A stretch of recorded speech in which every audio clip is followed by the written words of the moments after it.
നമസ്കാരം. തിരുവല്ല മീഡിയ വാർത്തകളിലേക്ക് സ്വാഗതം. ഏറെ അഭിമാനത്തോടെയും ചാരിതാർത്ഥ്യത്തോടെയുമാണ് ഞങ്ങൾ ഈ വാർത്ത അവതരിപ്പിക്കുന്നത്. വർഷങ്ങളായി തേടിക്കൊണ്ടിരുന്ന അധ്യാപികയെ കണ്ടെത്തിയ നിമിഷം. അതെ, തിരുവല്ല മീഡിയ ഇന്നലെ നൽകിയ വാർത്ത അതിൻ്റെ പൂർണ്ണതയിൽ എത്തിയിരിക്കുകയാണ്. കഴിഞ്ഞ 45 വർഷങ്ങൾക്ക് മുമ്പ് എറണാകുളത്തെ കൊങ്ങോർപ്പള്ളി ഗവൺമെൻറ് UP സ്കൂളിൽ പഠിപ്പിച്ച ജോസഫൈൻ എന്ന അധ്യാപികയെ അന്വേഷിക്കുകയായിരുന്നു ടീച്ചറിൻ്റെ പൂർവ്വ വിദ്യാർത്ഥികൾ. ഈ പൂർവ്വ വിദ്യാർത്ഥികൾ എന്ന് പറഞ്ഞാൽ അവരൊക്കെ തന്നെ ഔദ്യോഗിക ജീവിതത്തിൽ നിന്ന് വിരമിച്ച ആളുകളാണ്. എല്ലാവർക്കും ഇപ്പോൾ 55 വയസ്സിന് മുകളിലുണ്ട്. ഈ ടീച്ചറിനെ 20 വർഷക്കാലമായിട്ട് അന്വേഷിക്കുകയായിരുന്നു എന്നാണ് അവർ പറയുന്നത്. തിരുവല്ലയിലെ കൗൺസിലർമാരുമായി ബന്ധപ്പെട്ട് വാട്സപ്പ് ഗ്രൂപ്പുകളിലൊക്കെ ഇവർ പോസ്റ്റ് ഇട്ടിരുന്നു. തിരുവല്ലയിലെ മിക്ക ഫേസ്ബുക്ക് ഗ്രൂപ്പുകളിലും ടീച്ചറിനെ അന്വേഷിച്ചുകൊണ്ടുള്ള പോസ്റ്റ് ഇട്ടിരുന്നു. ടീച്ചർ ജീവിച്ചിരിപ്പുണ്ടോ? ഇത് മാത്രമായിരുന്നു അവരുടെ ആശങ്ക. ടീച്ചറിനെ കണ്ടെത്താൻ താമസിച്ചതിൻ്റെ പ്രധാന കാരണം ടീച്ചറിനെ സംബന്ധിക്കുന്ന കൂടുതൽ വിവരങ്ങൾ അവർക്കറിയില്ല എന്നത് തന്നെ ആയിരുന്നു. ഞങ്ങളോട് പറഞ്ഞത് ജോസഫീന ടീച്ചർ എന്നായിരുന്നു. എന്നാൽ ടീച്ചറിൻ്റെ യഥാർത്ഥ പേര് ജോസഫൈൻ എന്നാണ്. അങ്ങനെ പല കാര്യങ്ങളിലും ഒരു വ്യക്തത തരാൻ അവർക്ക് സാധിച്ചില്ല. കാരണം അന്നത്തെ 7ാം ക്ലാസ് വിദ്യാർത്ഥികളായിരുന്നു അവർ. ആകെ നൽകിയ വിവരങ്ങൾ ജോസഫീന ടീച്ചർ ആലപ്പുഴക്കാരിയായിരുന്നു, തിരുവല്ലയിലേക്ക് വിവാഹം കഴിച്ചു വന്നു, 2 മക്കളുണ്ട്, സജി ജെയിംസ്, സൂസൻ ജെയിംസ്, ഇത്രയും വിവരങ്ങളാണ് നൽകിയത്. ടീച്ചറിൻ്റെ ഭർത്താവ് ഒരു ഹോട്ടൽ നടത്തുകയായിരുന്നു എന്നും പറഞ്ഞു. പക്ഷേ ആ വിവരം തെറ്റായിരുന്നു. എന്തായാലും ടീച്ചറിനെ സംബന്ധിച്ചുള്ള വാർത്ത ഇന്നലെ തിരുവല്ല മീഡിയ നൽകി. ആ വാർത്ത ടീച്ചറിൻ്റെ ഒരു പഴയ വിദ്യാർത്ഥിനി സരസ്വതി മനോജ് എന്ന വിദ്യാർത്ഥിനി കണ്ടപ്പോൾ തന്നെ അത് ടീച്ചറാണോ എന്ന സംശയം പ്രകടിപ്പിക്കുകയും തങ്ങൾക്കൊപ്പം പഠിച്ച കൂട്ടുകാരെയൊക്കെ ആ വാർത്തയുടെ താഴെ മെൻഷൻ ചെയ്യുകയും ചെയ്തു. അങ്ങനെ അവരെല്ലാവരും ഒരുമിച്ച് അന്വേഷിച്ചു. എറണാകുളത്തെ വിദ്യാർത്ഥികൾ അന്വേഷിക്കുന്ന ടീച്ചർ തങ്ങളുടെ പ്രിയപ്പെട്ട ജോസഫൈൻ ടീച്ചർ ആണെന്ന് അവർക്ക് മനസ്സിലായി. അങ്ങനെ പരസ്പരം ആശയവിനിമയം നടത്തി. എറണാകുളത്തെ പൂർവ്വ വിദ്യാർത്ഥികളുടെ പ്രതിനിധിയായ ജോസഫ് എന്ന ആൾ ടീച്ചറിനെ വിളിച്ചു. ശേഷം ടീച്ചറിനെ വീഡിയോ കോളിൽ സംസാരിച്ചു. അങ്ങനെ എല്ലാവർക്കും വളരെയധികം സന്തോഷം കിട്ടിയ ഒരു ദിവസം. ഈ സന്തോഷം അവരുമായിട്ട് ഒന്ന് പങ്കുവെക്കണമല്ലോ, ടീച്ചറിൻ്റെയും സന്തോഷം നേരിട്ട് കാണണമല്ലോ. ഞങ്ങൾ ഇന്നലെ രാത്രിയിൽ തന്നെ ടീച്ചറിൻ്റെ വീട്ടിലെത്തി. മേപ്രാലിലാണ് ടീച്ചർ താമസിക്കുന്നത്. നേരത്തെ പറഞ്ഞതുപോലെ 2 മക്കളുണ്ട്. മകൻ വിദേശത്താണ്, മകള് ചെങ്ങന്നൂരിനടുത്ത് ഒരു സ്കൂളിൽ അധ്യാപികയായി പ്രവർത്തിക്കുന്നു. മരുമകൾക്കൊപ്പമാണ് ടീച്ചർ ഇപ്പോൾ താമസിക്കുന്നത്. എന്തെന്നില്ലാത്ത ഒരു സന്തോഷത്തോടെയായിരുന്നു ടീച്ചർ ഞങ്ങളെ വരവേറ്റത്. തൻ്റെ പഴയ വിദ്യാർത്ഥികൾ തന്നെ വിളിച്ച കഥയൊക്കെ പറയുമ്പോൾ സന്തോഷം കൊണ്ട് വീർപ്പുമുട്ടുന്ന ഒരു അവസ്ഥയിലായിരുന്നു ടീച്ചർ. എനിക്ക് കരച്ചിൽ വരികയാണ് സന്തോഷം കൊണ്ട്. എനിക്കിനി എന്താണ് വേണ്ടത്? ഇതിൽ കൂടുതൽ ഒന്നും ഈ ജീവിതത്തിൽ ഇനി കിട്ടാനില്ല എന്ന് പറഞ്ഞ് ടീച്ചർ വളരെ ആവേശഭരിതയായി. ആ വാർത്ത വന്ന നിമിഷം മുതൽ തന്നെ, ടീച്ചറിൻ്റെ നമ്പർ കിട്ടിയ നിമിഷം മുതൽ തന്നെ ഓരോരുത്തരായി ടീച്ചറിനെ വിളിച്ചുകൊണ്ടിരിക്കുകയാണ്. ഞങ്ങൾ അവിടെ ഇരിക്കുന്ന സമയത്തും ടീച്ചറിന് കോള് വരുന്നു. ഇനി എറണാകുളത്ത് നിന്ന് അവർ ടീച്ചറിനെ തേടി ടീച്ചറിൻ്റെ അടുക്കലേക്ക് എത്തുന്ന ആ നിമിഷങ്ങൾക്കുള്ള കാത്തിരിപ്പാണ്. ഉടനെ അതുണ്ടാകും എന്ന വാക്ക് ആ പൂർവ്വ വിദ്യാർത്ഥികൾ ഞങ്ങളോട് പറയുകയും അതിനായി കാത്തിരിക്കുകയാണെന്ന് ടീച്ചറും ആവേശത്തോടെ പറയുകയും ചെയ്തു. എന്തായാലും ടീച്ചറിൻ്റെ വീട്ടിൽ ഞങ്ങൾ എത്തിയതിനെ തുടർന്നുള്ള ദൃശ്യങ്ങൾ, ടീച്ചർ ഞങ്ങളോട് സംസാരിച്ച കാര്യങ്ങളൊക്കെ നിങ്ങൾക്കേവർക്കുമായി പങ്കുവയ്ക്കട്ടെ. യഥാർത്ഥ ഗുരു-ശിഷ്യ ബന്ധത്തിൻ്റെ നേർസാക്ഷ്യമായി ഈ സംഭവം മാറുകയാണ്. അതിലൊരു ഭാഗവാക്കാകാൻ കഴിഞ്ഞതിൽ തിരുവല്ല മീഡിയയും അങ്ങേയറ്റം അഭിമാനിക്കുന്നു. ടീച്ചറിൻ്റെ വാക്കുകൾ കേൾക്കാം.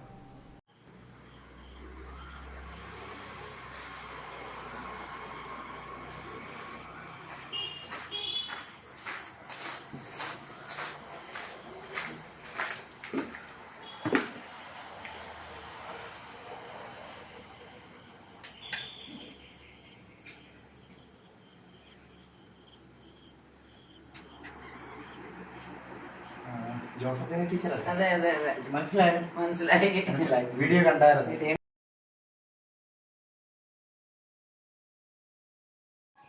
മക്കളെ, നിങ്ങൾ എന്നെ ഇത്രയും സ്നേഹിക്കുകയും ഇത്രയും ഓർക്കുകയും ചെയ്തതിൽ എനിക്ക് ഒരുപാട് സന്തോഷവും അഭിമാനവും ഉണ്ട്. ഞാൻ ഇത്രയും നിങ്ങളെ സ്നേഹിച്ചല്ലോ എന്ന് ഇപ്പോഴാണ് എനിക്ക് മനസ്സിലാകുന്നത്. എൻ്റെ ഫസ്റ്റ് അപ്പോയിൻമെൻ്റ് ആയിരുന്നു 1972 ജനുവരി 1-ാം തീയതി ഞാൻ കൊങ്ങോർപ്പള്ളി ഗവൺമെൻറ് UP സ്കൂളിൽ ജോയിൻ ചെയ്തത് 1/1/72. അന്ന് മുതൽ 2002 റിട്ടയർ ചെയ്യുന്നത് വരെയും ഞാൻ എൻ്റെ കുഞ്ഞുങ്ങളെ അതിയായി സ്നേഹിക്കുകയും വാത്സല്യത്തോടെ അവരെ കരുതുകയും അവരെ എൻ്റെ ഡ്യൂട്ടി കൃത്യമായി നിർവഹിക്കുകയും ചെയ്തെന്നുള്ളതിനിപ്പോൾ ഒരു തെളിവാണ് നിങ്ങളിൽ നിന്നുള്ള എൻ്റെ എന്നോടുള്ള ഈ സ്നേഹവും അന്വേഷണവും. നിങ്ങളെന്നെ കണ്ടെത്തിയിരിക്കുന്നു. നിങ്ങൾക്ക് എപ്പോൾ വേണമെങ്കിലും എൻ്റെ അടുക്കലേക്ക് വരാം. എനിക്ക് നിങ്ങളുടെ അടുത്തേക്ക് വരാനുള്ള ആരോഗ്യമില്ല. നിങ്ങൾ വന്ന് എൻ്റെ അടുക്ക വന്ന് എന്നെ കാണുക. എനിക്ക് നിങ്ങളെ ഒന്ന് കാണാൻ അതിയായ ആഗ്രഹമുണ്ട്. എപ്പോൾ വേണമെങ്കിലും നിങ്ങൾക്ക് വരാം. അതാണ് എൻ്റെ ആഗ്രഹം. ഞെട്ടിപ്പോയി. അതിനു മുമ്പേ എന്നെ സരസ്വതി എന്ന് പറഞ്ഞൊരു കൊച്ചു വിളിച്ചു, ഒരു വോയിസ് മെസ്സേജ് ഇട്ടു സരസ്വതി. അപ്പം ഞാൻ ടീച്ചറെ ഞാൻ സരസ്വതിയാണെന്ന് പറഞ്ഞു. എനിക്ക് ഏത് സരസ്വതിയാണെന്നൊരു പിടുത്തവും കിട്ടില്ല. കാരണം സരസ്വതി മനോജ് എന്നാണ് ആ കൊച്ചു പറഞ്ഞത്. എനിക്കറിയാവുന്ന ഒരു സരസ്വതി നമ്പൂതിരിയാണ്. അപ്പോൾ ഞാൻ വിളിച്ച ആ നമ്പറിൽ അങ്ങോട്ട് വിളിച്ചപ്പോഴാണ് പറഞ്ഞത്, ടീച്ചറെ സരസ്വതിയാണ്, ടീച്ചറിനെ ഇങ്ങനെ ഒരു പറ്റം ആൾക്കാർ അന്വേഷിച്ചുകൊണ്ടിരിക്കുന്നുണ്ട്, ടീച്ചർ എറണാകുളത്ത് പഠിപ്പിച്ചിട്ടുണ്ടോ എന്ന് ചോദിച്ചാൽ ഞാൻ പറഞ്ഞു ഉണ്ടല്ലോ മോളെ, ചേർത്തലയിലാണോ ടീച്ചറിൻ്റെ വീട്? ഞാൻ പറഞ്ഞു അതെ, ചേർത്തല കുത്തിയതോട്. അപ്പോൾ അത് തന്നെയാണ് ടീച്ചറെ, എനിക്ക് സംശയം തോന്നി, ഞാൻ തിരുവല്ല മീഡിയയിൽ കണ്ടതാണ്, അപ്പോൾ മുതൽ എനിക്ക് സംശയമായി, ഒരു മിനിറ്റ് കഴിഞ്ഞിട്ട് ഞാൻ വിളിക്കാമെന്ന് പറഞ്ഞ് കട്ട് ചെയ്തിട്ട് അവർക്ക് നമ്പർ കൊടുത്തു. അങ്ങനെയാണ് എന്നെ ജോസഫ് വിളിക്കുന്നത്. ഉടനെ എന്നോട് പറഞ്ഞു സരസ്വതി ഇപ്പം ആരെങ്കിലും വിളിക്കും കേട്ടോ എന്ന് പറഞ്ഞു. അപ്പോൾ ഒരു കോള് വന്നു. എടുത്തപ്പം ഞാൻ ജോസഫാണ്, ടീച്ചർ എന്നെ ഓർക്കുന്നുണ്ടോ? 52 വർഷം മുമ്പുള്ള പിള്ളേരെ ഞാൻ എങ്ങനെ ഓർക്കും? എന്നിട്ട് പറഞ്ഞു ഞാൻ ഏറ്റവും ബാക്ക് ബെഞ്ചിലിരുന്നതാണ് 7ാം ക്ലാസ്സിൽ, നല്ല പൊക്കമുള്ള. പറഞ്ഞു മോനെ ഓർമ്മയില്ല ആളെ, എങ്കിലും എനിക്ക് വളരെ സന്തോഷമായി. സന്തോഷം എന്ന് പറഞ്ഞാൽ ഞാൻ ഞെട്ടിപ്പോയി സത്യത്തിൽ. ഇങ്ങനെ എന്നെ ഈ ഇത്രയും വർഷങ്ങൾക്ക് ശേഷം എന്നെ വിളിച്ചല്ലോ, അറിഞ്ഞല്ലോ. അപ്പോഴാണ് പറയുന്നത്, ടീച്ചറെ ഞങ്ങൾ എത്രയോ നാളുകളായി ടീച്ചറിനെ അന്വേഷിച്ചുകൊണ്ടിരിക്കുവാണ്. ടീച്ചറിനോടുള്ള സ്നേഹം, ടീച്ചർ ഞങ്ങളെ സ്നേഹിച്ചതൊക്കെ ഞങ്ങൾക്ക് മറക്കാൻ പറ്റത്തില്ലെന്ന് പറഞ്ഞു. അപ്പോൾ എനിക്ക് വളരെ വളരെ വളരെ സങ്കടവും സന്തോഷവും അതിനേക്കാളെല്ലാം ഉപരി ആ കുഞ്ഞുങ്ങളുടെ സ്നേഹം അനുഭവിക്കാനുള്ളൊരു യോഗം എനിക്കുണ്ടായല്ലോ. എത്രയോ പേര് യവനിയേക്ക് മറഞ്ഞുപോയി. എന്നെ ദൈവം ഇതിനായിരിക്കും ജീവിച്ചിരുത്തിയേക്കുന്നതെന്ന് ഞാൻ ഓർത്തു. അവരിങ്ങോട്ട് വരുമെന്ന് പറഞ്ഞിട്ടുണ്ട്. ഞാൻ പറഞ്ഞു വരുന്നതിന് മുമ്പ് എന്നെ വിളിക്കണം, ഞാൻ നിങ്ങളെ ഇപ്പോഴേ സ്വാഗതം ചെയ്യുന്നത്, എത്ര പേർക്ക് വേണമെങ്കിലും വരാം. വഴിയൊക്കെ ചോദിച്ചു. ഞാൻ വഴി പറഞ്ഞു കൊടുത്തു. തിരുവല്ലയിൽ ഇറങ്ങി മേപ്ര ഷാപ്പുപടി എന്ന് പറഞ്ഞ സ്ഥലത്തെത്തി. തെക്കോട്ടൊരു റോഡുണ്ട്, വന്നാൽ എൻ്റെ വീട്. ആരോട് ചോദിച്ചാലും പറഞ്ഞു തരുമെന്നൊക്കെ പറഞ്ഞു കൊടുത്തിട്ടുണ്ട്. അവർ വരും, അവരെ പ്രതീക്ഷിച്ചിരിക്കുകയാണ് ഞാൻ കാണാൻ. അതിനു പിന്നാലെ തുടരെ വിളിയായിരുന്നു ഈ സമയം വരെയും. എനിക്കൊന്നും എഴുന്നേറ്റ് ഫോണിൻ്റെ അടുത്തൊന്നും പോകാൻ പറ്റിയിട്ടില്ല.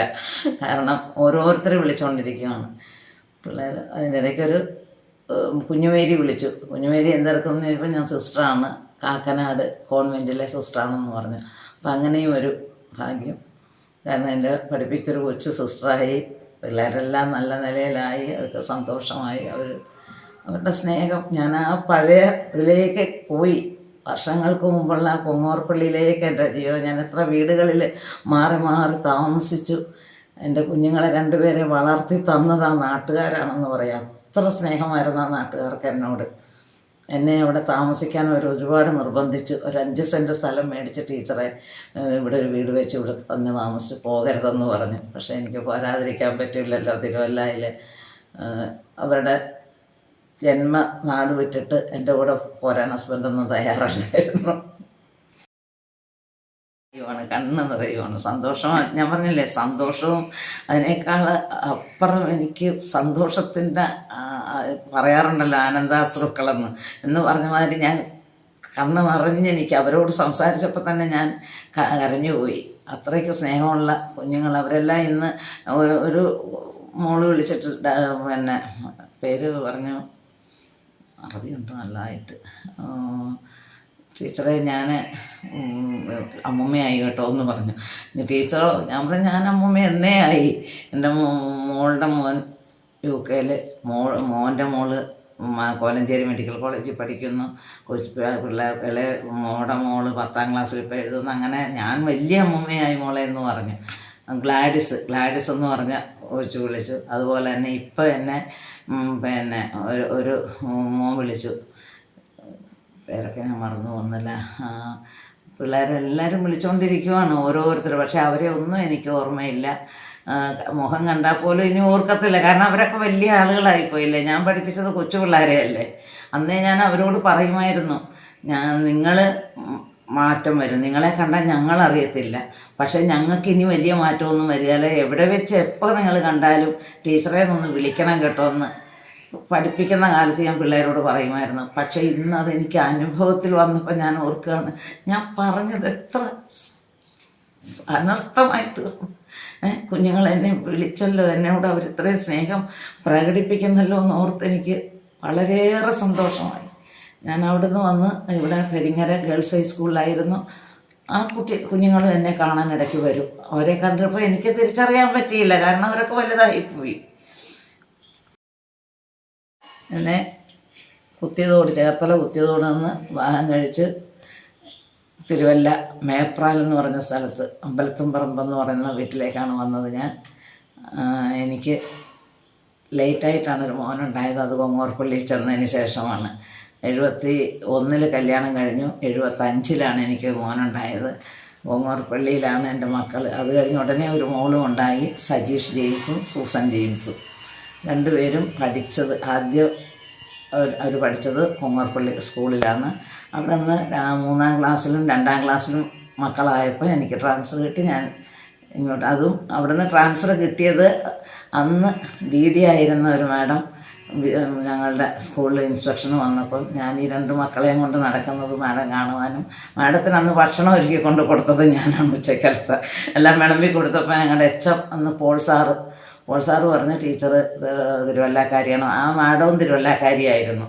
അപ്പോൾ പറഞ്ഞു, ടീച്ചർ ഇവിടെ വാടകയ്ക്ക് താമസിക്കുന്ന മക്കളെയും കൊണ്ട് പറഞ്ഞു, ഞാൻ എൻ്റെ കഴിവിനനുസരിച്ച് ഒരു ട്രാൻസ്ഫർ ശരിയാക്കി തരാമെന്ന് പറഞ്ഞു. അങ്ങനെ എനിക്ക് മട്ടാഞ്ചേരി ഗേൾസ് ഹൈസ്കൂളിലേക്ക് ട്രാൻസ്ഫർ തന്നു. മക്കളെ കൊണ്ട് വീട്ടിലാക്കി. അവിടെ ഷിഫ്റ്റായിരുന്നു, എനിക്ക് ഉച്ചയ്ക്ക് ചെന്നാൽ മതിയായിരുന്നു. അങ്ങനെ 1 വർഷം മട്ടാഞ്ചേരി സ്കൂളിൽ പഠിപ്പിച്ചു. അവിടെ നിന്ന് എനിക്ക് നേരെ കിട്ടിയതാണ് ഗവൺമെൻറ് ഗേൾസ് ഹൈസ്കൂൾ പെരിങ്ങര. സ്കൂളിൽ എന്നോടുകൂടെ പഠിപ്പിച്ച മേരി മുട്ടൻ ടീച്ചറും വിജയകുമാരി, അതുപോലെ ബേബി ടീച്ചർ, സിസിലി ടീച്ചർ, ഇവരൊക്കെ ഇപ്പോഴുണ്ടെന്ന് കേട്ടു. അപ്പോൾ ഞാൻ പിള്ളേരോട് ചോദിച്ചൊരു ത്രേസ്യാമ്മ ടീച്ചർ ഉണ്ടോ എന്ന് ചോദിച്ചപ്പം അവർക്ക് കറക്റ്റ് പറയാനറിയില്ല. ഒരു അന്നമ്മ ടീച്ചറുണ്ട്, വലിയ അന്നമ്മ ടീച്ചർ മരിച്ചുപോയി, കൊച്ചന്നമ്മ ടീച്ചറുണ്ട്.